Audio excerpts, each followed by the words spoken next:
자, 21년 9월 문학 작품 3538 양기자의 모순이 되겠습니다. 장편 소설이고요. 굉장히 깁니다. 그래서 우리가 다 다루기는 어려운 내용인데 내용은 좀 고백적이고 성찰적이면서 사색적이고요. 삶의 모순에 대한 깨달음을 주제로 하는 작품이다. 이렇게 이해하면 되겠습니다. 자, 본문을 읽어가면서 한번 설명해 볼게요. 김장훈의 형이 경영하던 여행사가 산산조각으로 부서지는 것을 두 손 늘어뜨리고 지켜봐야만 하는 고통이 있었다. 형은 가지고 있던 아파트와 늙어서 여행하며 사랑하는 동생과 나란히 집 짓고 살 수 있을까 해서 마련했던 시골 땅과 자동차까지 다 팔았다. 동생은 잔액이 몇십만 원인 통장까지 모조리 형에게 내밀었다. 형은 잔액이 몇십만 원인 통장만 받고 나머지 적금 통장은 동생에 돌려주었다. 야 이놈아, 죽지 않으려면 최소한의 씨앗값은 남겨야지. 형은 이렇게 말하면 동생의 등을 툭 쳤다던가 그랬네요. 1인칭 주인공 시점이기 때문에 들었던 이야기죠. 누구에게? 김장우에게. 그렇죠? 그래서 우리가 생각해야 되는 건 이런 겁니다. 지금 김장우의 형이 망했어, 그렇지? 그러면 이렇게 망하면 가난하잖아, 그렇지? 가난한데 형과 동생 사이가 어때? 따뜻해. 이게 되게 중요한 거야. 삶이 참 모순돼가지고 가난한 집에 형제들 간에 우애가 있어. 이해되니? 가난한 집에는 형제들 간의 우애는 있어. 자, 형제들 간의 우애가 행복이라면 가난은 불행이지. 삶에 이렇게 뭐 돼 있다? 모순된다. 그런 거지. 나도 만만치 않았다. 1인칭 주인공 시점이야. 나에게는 진모가 있었다. 진모는 재판을 기다리고 있는 중이었다. 자, 나도 만만치 않았다 하는데 누구만큼? 김장우만큼. 그렇지? 자, 그럼 김장우는 형이 망했잖아. 나는 진모가 망했어. 그렇지? 진모가 동생인가? 그래, 오빠가 동생인가? 진모는 재판을 기다리고 있는 중이었다. 어머니는 검찰 주변에서 흘러나온 온갖 정보를 검토하고 분석하느라 아이 가게를 접었다. 어머니 같은 보호자들만 골라 전문적으로 사기치는 사건 브로커에게 걸려 한 차례 생돈 날린 후로 조금 기가 꺾였지만 그래도 어머니는 아침마다 건전지 갈아 끼운 기계인간처럼 싱싱하게 일어나 온종일 뛰어다니다가 저녁인 파김치가 되어 돌아오는 일과를 버리지 않았다. 어머니는 정말 대단했다. 사건 브로커에게 걸려 돈을 뜯긴 후 어머니는 당장 서점으로 달려가 형법에 관한 책을 여러 권 한 권 사들고 왔다. 여러 권 아닙니다.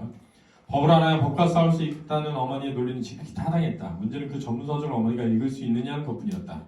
그런 어머니를 위해 나는 시내 대형 서점을 뒤져서 전직 검사나 현직 변호사들이 법에 관해 쉽게 풀어 쓴 책 2권을 샀다. 깊은 밤 내 어머니는 아들을 위해 돋보기를 쓰고 법정 이야기들을 읽었다. 몇 달 전에는 그렇게 일본어 회화책을 읽고 지금은 형법책을 읽는 어머니. 이미 말했던 어머니는 궁지에 몰리는 마지막 순간에는 바로처럼 책을 떠올리는 사람이었다. 생각해보면 예기치 않은 삶의 공경에 처할 때마다 어머니가 읽었던 여러 권의 책들 중에는 형법책 못지않은 난해하고 어려운 독서가 또 있었다. 정확하진 않지만 그 책의 제목은 아마 정신분열증의 이해와 치료일 것이다. 어찌나 두꺼운지 읽다가 베개 삼아 잠들어도 좋았던 그 의학책은 아버지를 위해 어머니가 선택한 책이었다. 왜? 아빠가 하도 때려가지고 그렇지? 엄마를 아빠가 엄마를 폭력으로 때리는 거야. 근데 약간 왜 그걸 뭐라 그러지? ADHD는 아니고 뭐라 그러지? 조현병 환자처럼, 그렇지? 그러니까 이제 그런 책을 읽었던 거야. 그렇지? 그럼 어머니 부자였어? 가난했어? 가난하고 항상 삶이 어때? 어렵고 힘들었단 말이야.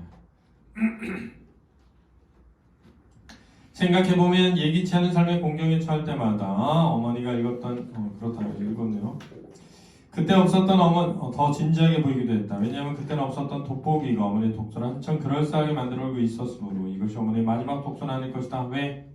어머니의 삶이 앞으로도 계속 순탄치 않을 것이다. 이거죠.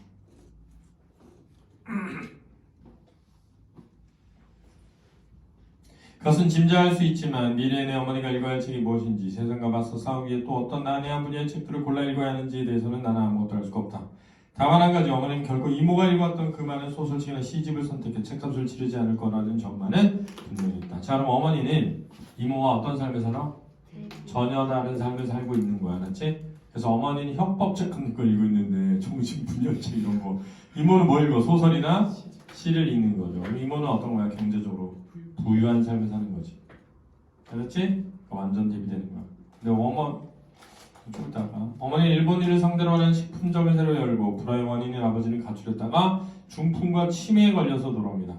아버지 시중 때문에 결국 어머니는 가게에 점원한 사람을 두었다. 얼마 되지 않은 수입에 점원 월급까지 나가야 하니 그것 또한 어머니 나날을 긴장으로 채워줬다. 어머니는 더 바빠졌고 나날이 생기를 더해갔다. 야, 더 바빠졌고는 마이너스인데 나날이 생기를 더해갔다는 플러스지.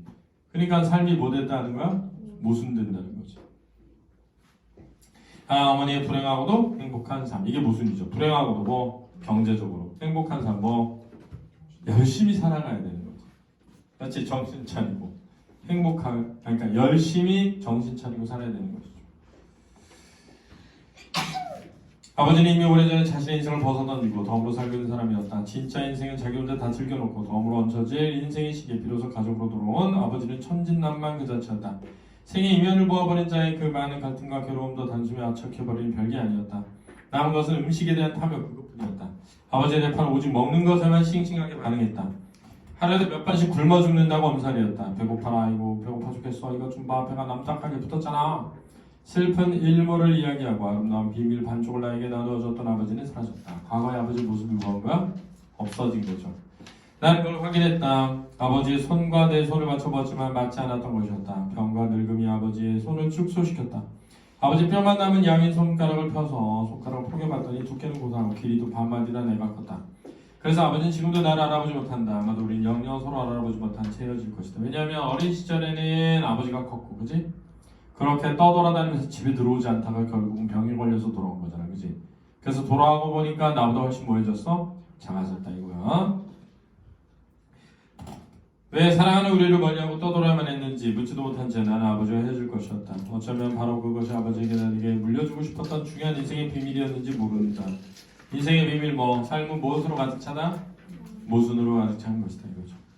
옛날 참가 방패를 만들어 파는 사람이 있었다. 어쩌고 이제는 나의 이야기를 할 차례다. 나는 곧 결혼한다. 어머니의 이모에 이어 나도 4월에 신부가 된다. 물론 4월 1일 만우절은 아니다. 자 그럼 어머니랑 이모는 언제 결혼하는 거야? 4월 1일에 결혼하는 거야. 그렇지? 만우절에 동시에. 알았니? 둘 다 같은 날 태어났어. 알았지? 쌍둥이 알았지? 쌍둥이야. 쌍둥이인데 결혼할 만한 남자 사진을 가지고 중매장이가 왔어. 근데 이 남자는 언제 결혼하고 싶어하고 이 남자는 언제 결혼하고 싶어하고 그러니까는 이모가 그런 거야. 언니가 나보다 20분 먼저 태어났으니까 언니가 먼저 결혼할 사람하고 해. 난 이 사람하고 할게. 그런 거야. 근데 먼저 결혼할 사람은 지질이 가난한 인간이었고 나중에 결혼한 인간은 엄청 부자인 사람이었는 거야. 그래서 이모랑 엄마의 삶이 완전 바뀐 거야. 쌍둥이로 태어나서 20몇 살 때까지는 거의 똑같은 삶을 살아왔는데 20몇 살 이후로는 완전 반대의 삶을 사는 얘기야. 알았지?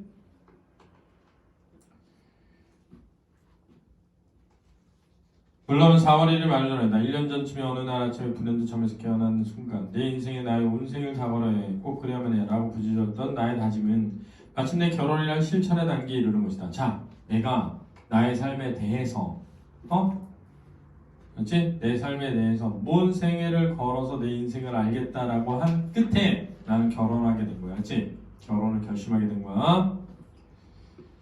그 다짐에 충실했던 1년이었다. 살필 수 있는 만큼 다 살폈고 생각할 수 있는 건 다 생각했다. 그리고 결정했다. 4월 결혼식에 내 손을 잡아줄 남자는 그래서 나영규다.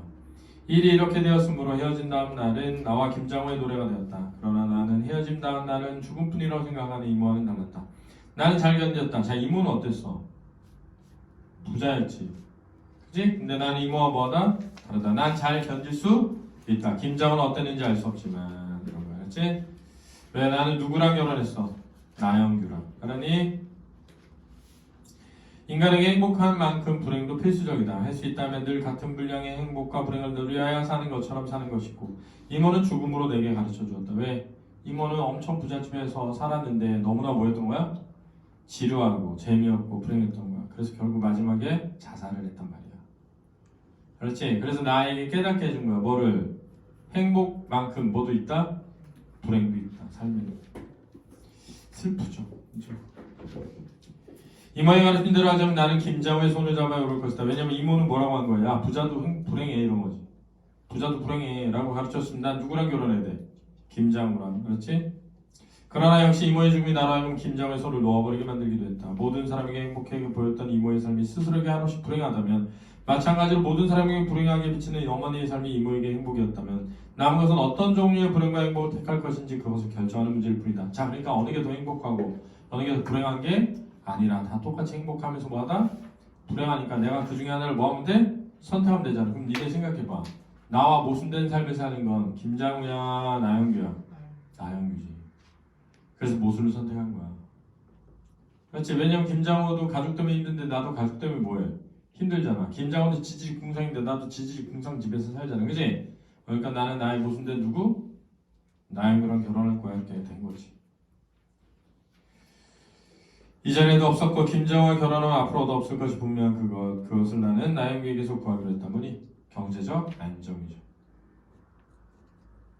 이해되니? 김정은 나와 똑같은 거니까. 그것이 이모가 그토록 못 견디했던 무덤 속 평원이라고 해도 할 수 없다. 여러분은 어떻게 할래요? 자, 유성진, 너는 뭘 선택할래? 부자인데 불행한 걸 택할래? 가난한데 행복한 걸 택할래? 부자인데. 자, 인별은 어떻게 생각합니까? 부자요. 아, 부자인데. 여기 진짜 그런 인간들만 있군요. 아니에는 어떻게 생각해? 네? 아니에는 어떤 삶을 선택할래? 두개 뭔데요? 그래서 모르고 듣겠습니다.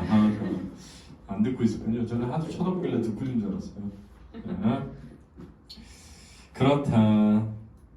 삶의 어떤 교훈도 내 속에서 체험되는 거 아니면 절대 마음으로 들을 수 없다. 뜨거운 줄 알면서 뜨거운 불로 가는 이 모순. 이 모순 때문에 내 삶은 발전할 것이다. 여기까지 봐봐. 지금 김장우의 삶은 내가 이미 알고 있는 삶이잖아. 근데 나영의 삶은 알지? 못하는 삶이니까 그걸로 가서 견뎌보겠다. 이거죠. 그렇죠? 그리고 이 모순 때문에 내 삶은 발전할 것이다. 나는 그렇게 믿는다. 우의독경. 사람 모두 소의 길을 가졌다. 마지막 한마디. 1년 전쯤 내가 한 말을 수정한다. 인생은 탐구하며 살아가는 것이 아니라 살아가면서 뭐 하는 것이다? 탐구하는 것이며 실수는 되풀이된다. 그것이 뭐다? 인생이다. 이렇게 되겠죠. 그리고 제가 하나 알려드리면 이겁니다. 여러분들은 여러분들이 원하는 대로 살게 되지 않을 것이기 때문에 반대를 깨달으면서 살게 될 가능성이 크다. 그러니까 즐겨라 인생을. 하나니? 즐기는 자를 이길 수 그럼요. 즐긴 적이 이길 수 없죠. 그래서 내가 항상 생각하는 게 뭐냐면 봐봐. 자 이제 마지막 결론 알려줄게. 내가 생각하는 삶 있잖아. 아 이렇게 되는. 내가 이제 많이 봤어. 대학생이야. 졸업을 미뤄. 왜 미루게? 당장 내 수준에서 벌 수 있는 돈과 일할 수 있는 것보다는 더 좋은 걸 하고 싶은데 내가 이런 학벌을 가지고 이런 데서 일하는 게 안 맞다고 생각하는 거야. 특히 연고대 이상 간 애들이. 내가 이렇게까지 학벌이 연고대 나와서까지 이런 일을 하면 좀 안 맞지 않나? 근데 그 이상을 하기엔 좀 부족해. 그래서 어딜 가? 대학원을 가요. 자, 대학원을 나오면 어떻게 되냐? 내가 대학원까지 나오고 이걸 하기엔 좀 부족해. 그렇게 시간 계속 보낸다. 그래서 결론은 뭐냐면 미뤄 자기 인생. 그냥 아무거나 하면 되거든. 아무거나 하다 보면 더 좋은 기회가 오고 더 좋은 삶의 기회가 오거든. 그걸 못 선택해. 왜? 외부의 시선과 특히 내가 생각하는 내 삶에 대한 어떤 방향 또는 가치가 있기 때문에 그거를 되게 근데 점점 어떻게 돼 그러면 부모 밑에서 그냥 부모 돈 빨아먹으면서 하루하루 미루는 거야. 어떤 결과를 보지 못하지. 절대 그렇게 살지 마라. 아무 의미가 없다. 어차피 인생 한번 살면 죽기 때문에 그냥 살면 돼. 그 상황에 맞게. 그러다 보면 기회가 온다. 내가 능력이 있는 한. 여기서 능력은 뭐야? 노력이지. 계획을 하고 노력하는. 그러니까 여기 지금 이모네 남편이 이모가 자살했는데 다음날 똑같은 출근을 해. 계획적인 삶을 1도 안 바꾸고 똑같이 나가서 똑같이 일해. 그러니까 이제 거기서 많은 걸 느끼는 거지. 그렇지? 이게 모순이야, 그렇지? 자, 수고했습니다.